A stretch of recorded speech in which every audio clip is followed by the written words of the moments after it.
Hoje a gente encara uma pergunta assim, bem radical. E se de um dia para o outro todo mundo no Brasil parasse de pagar imposto? Tipo, todos os impostos. Pois é, a gente tem aqui uma análise que foi a fundo nesse cenário extremo. E a nossa missão hoje é desvendar o que esse estudo prevê, sabe? Passo a passo. Bom, vamos lá. Olha, o ponto de partida dessa análise é direto. Uma recusa geral, assim, de todo mundo pagar imposto não seria só um protesto, não. Seria, na verdade, o gatilho para um colapso quase que instantâneo do Estado brasileiro. A base financeira dele simplesmente desapareceria, né? Certo. A análise descreve um choque fiscal imediato. É pensar em zerar a arrecadação. Para ter uma ideia, o impostômetro, aquele painel famoso, né, já passava de 1 trilhão e 800 bilhões de reais lá por meados de 2025. O que aconteceria primeiro nesse caos? Então, seria um efeito cascata, começando em poucos dias mesmo. Primeiro, a gente veria a paralisação de serviços que dependem de repasse diário, semanal, sabe? Transporte público que tem subsídio, por exemplo. Ah, tipo ônibus, metrô? Exato. Compra de insumos básicos para hospitais do SUS, nosso sistema de saúde, até, olha só, combustível para viatura de polícia. A vida na cidade começaria a travar feio. Nossa, em questão de dias. E aí, passando algumas semanas, a coisa piora rápido, imagino, né? Muito rápido. O colapso ia se aprofundar com a impossibilidade de pagar as despesas mensais. Aí a análise aponta para o fim do pagamento de salário de todo o servidor público. Policial, médico, professor. Todo mundo, sem exceção. Segundo a análise, sim. E mais, aposentadorias e pensões, que afetam dezenas de milhões de pessoas, também parariam de ser pagas. Programas como Bolsa Família, essenciais para tanta gente, acabariam. Caramba! E aqueles mínimos que a Constituição exige para saúde e educação virariam, assim, letra morta. Na prática, o Estado pararia de funcionar. Mas, peraí, o governo não ia tentar reagir? Sei lá, usar a lei, talvez decretar estado de sítio, algo assim? Pois é, a análise pensa nisso, mas considera essas ferramentas ineficazes nesse cenário específico. Pensa bem, como é que você aplica a lei contra a sonegação se a população inteira aderiu? É verdade, não tem como. Faltariam policiais, promotores, juízes, que, aliás, também estariam sem receber salário, né? Para fazer cumprir qualquer coisa. E mesmo medidas extremas, tipo estado de sítio, se fossem decretadas, não criam dinheiro do nada. Sem grana para pagar as forças de segurança ou manter a logística mínima, o poder do Estado de impor alguma ordem, bom, ele simplesmente evaporaria. Entendi. É surpreendente pensar que nem as medidas de exceção resolveriam segundo essa visão. E o impacto na economia geral, o que aconteceria? Aí seria um colapso macroeconômico. Total.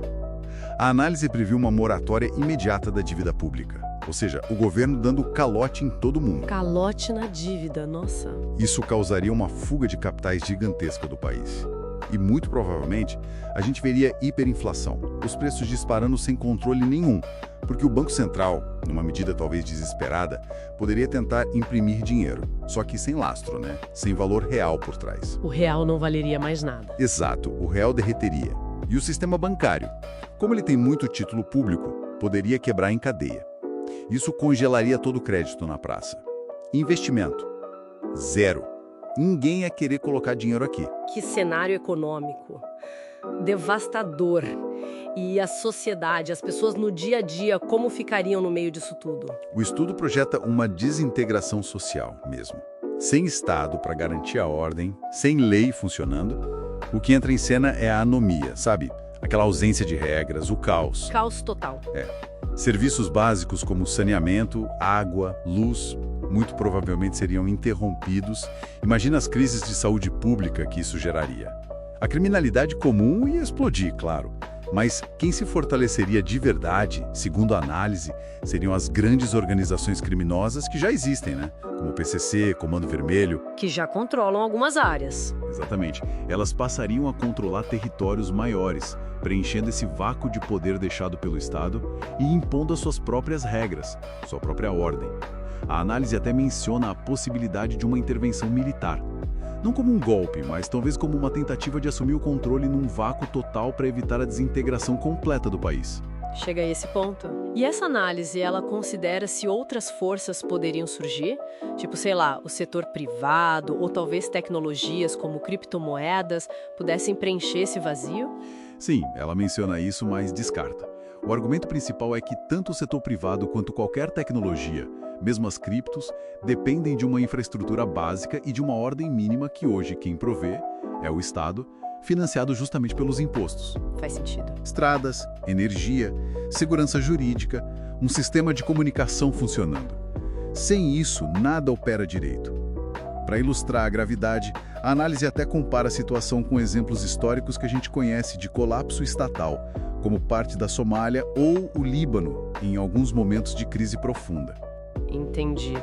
Quer dizer, então, que no fim das contas, o que tudo isso significa, a mensagem central dessa análise parece ser bem dura, né?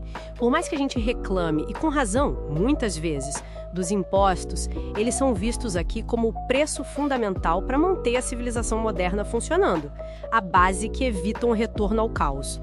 Abolir tudo seria basicamente autodestruição. Exatamente. E o fascinante nisso tudo é como esse cenário extremo força a gente a confrontar a natureza do contrato social, né? Aquela ideia de que a gente cede certas coisas em troca de ordem e segurança. A análise sugere que essa recusa universal em pagar impostos seria como rasgar esse contrato. E as consequências seriam bem Hobbesianas. Lembrando daquela ideia do estado de natureza, né? A guerra de todos contra todos. Isso, uma vida solitária, pobre, desagradável, brutal e curta, como ele descreveu. É um pensamento forte. Com certeza.